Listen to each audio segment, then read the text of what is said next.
Welcome and selamat datang to all our international delegates who participate in this forum this year. I was informed that the number of international delegates has increased from 80 last year to 127 this year. And this is indeed most gratifying, and I wish to extend my sincere appreciation for your continued support and solidarity. I wish to thank all participants for being here since yesterday to share your experiences, to listen to others, and to give your invaluable insights on issues relating to conflict management and conciliation. I'm sure all of us share a common desire to live in peaceful and harmonious world devoid of conflicts. Your participation in this forum indicates the importance that you, as well as the countries and political parties that you represent, attach to the issues of conflict resolution, conciliation, and peace building. Ladies and gentlemen, politics is about leading and managing peoples and societies. As societies today become more plural and more heterogeneous, mainly due to globalization and migration, the greatest challenge faced by all political parties is about meeting the different expectations of various groups in the society. Conflicts are bound to emerge as these groups fight for their competing interests and hope that the government fulfills them.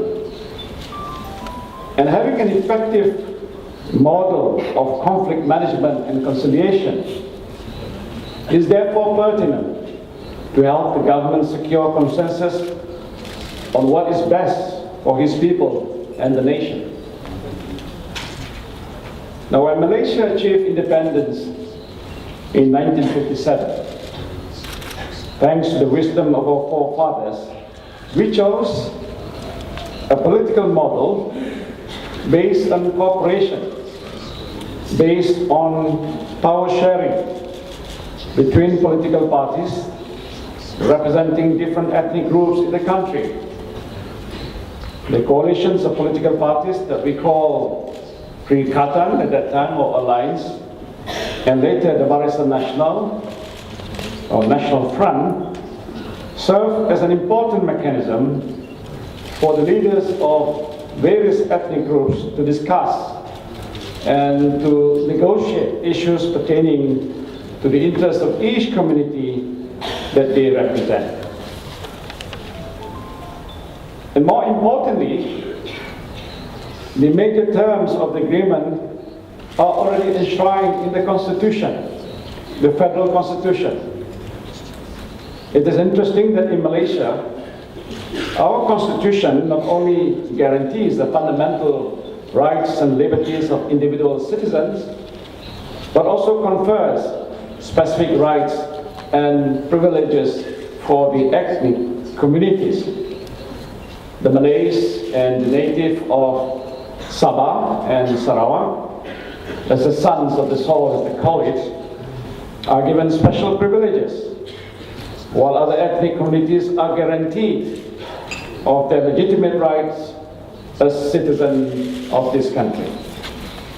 The Constitution serves as a guiding principle in meeting expectations of the various communities and, of course, resolve potential conflicts. I can say that the Barisan Nasional, of which UMNO is a component party, assume an important role in maintaining peace and stability in the country. Guided by the benign principles of the Constitution and the political will to cooperate, tolerate, and share power, it is not uncommon for the leaders of the Barisan Nasional to sit down, discuss, and resolve even the most highly potentially explosive issues in the country. More often than not, we manage to avoid conflicts from arising, rather than allowing conflicts to erupt, and by doing so, we protect our people from the menace of violence and destruction. Now, it is the will to live in peace and harmony, and in the spirit of togetherness and brotherhood, that the people of different racial, ethnic, and religious backgrounds in Malaysia continue to enjoy peaceful and harmonious life in our country.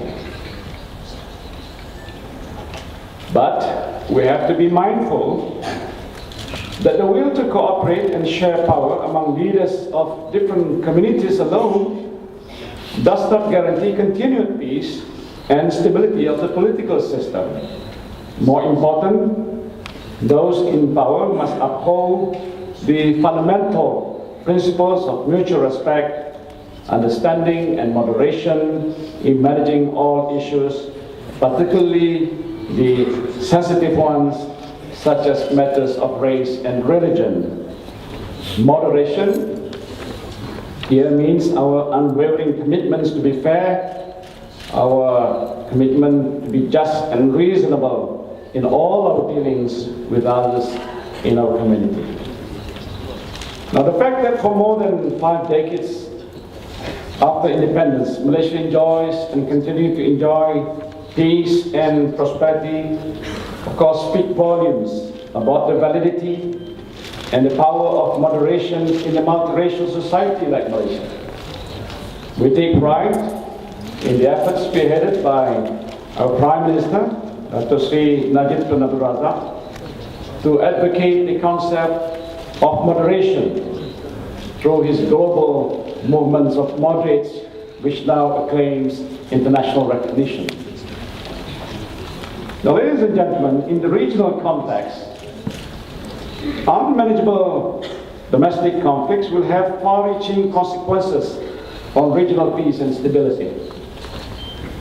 As we know, the negative impact of domestic conflicts will also be felt by neighboring countries. There will be influx of refugees, asylum seekers, and illegal immigrants, giving way for other problems to emerge. Cross-border crime, human trafficking, and militancy are among the well-known results of unmanageable domestic conflicts. Now, it is imperative that regional cooperation in solving domestic conflicts is important to the maintenance of regional peace and stability. Offering a helping hand by taking part in conciliation process to help neighboring countries solve domestic conflicts is one of the best ways to promote lasting peace and stability. And it is in this spirit of regional cooperation that Malaysia spend time. And of course, we spend effort to contribute towards the peace process in the southern Philippines. The amicable agreement reached by Bangsamoro and the Philippine government recently is a clear manifestation of the effective role of conciliations in managing and in terminating conflicts. Let us rejoice in the spirit of cooperation and mutual understanding between nations and communities. Let us promote lasting peace and stability by instituting effective means of conciliation in managing conflicts in our societies. Ladies and gentlemen, before I end my speech, I once again like to thank all participants in this forum. I hope this forum will enhance our understanding about conflicts and conciliations and increase our effectiveness in managing them. For the international delegates, I hope you'll find some time to see for yourselves this beautiful country of Malaysia, and of course discover the wonders of our multiracial and our multicultural heritage, which are the symbols of peace and harmony that our people in Malaysia enjoy. We look forward to your continued support and of course participation in this forum in the future. Thank you. Assalamualaikum warahmatullahi wabarakatuh.